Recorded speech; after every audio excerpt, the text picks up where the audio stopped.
Registered sex offenders living near schools, bus stops, and daycares right in your community. Now it is all legal, but state lawmakers are doing something to try to stop that. They've got a new bill restricting where sex offenders can live.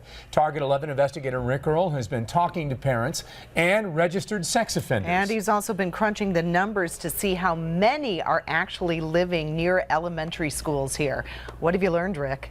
Well, Peggy, I looked at 20 elementary schools in several counties, and the number is a lot higher than I expected. We added the numbers up and discovered 74 registered sex offenders living near these schools, and one of them agreed to talk to us.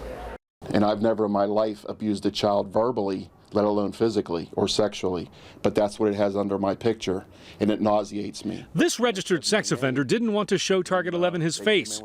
He took probation over jail time by pleading guilty to possession of child pornography.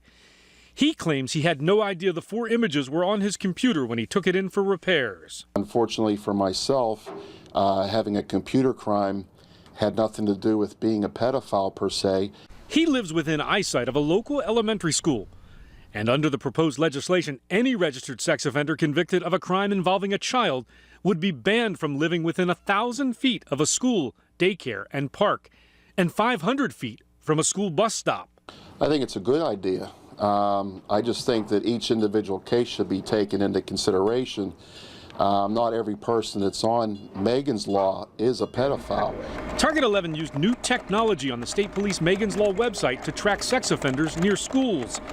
We typed in the addresses of 20 local elementary schools and found 74 sex offenders living within a half-mile of the schools. We found 7 near Centennial Elementary in McKeesport, 8 near Thaddeus Stevens in Newcastle, and 10 near Hutchinson Elementary in Greensburg.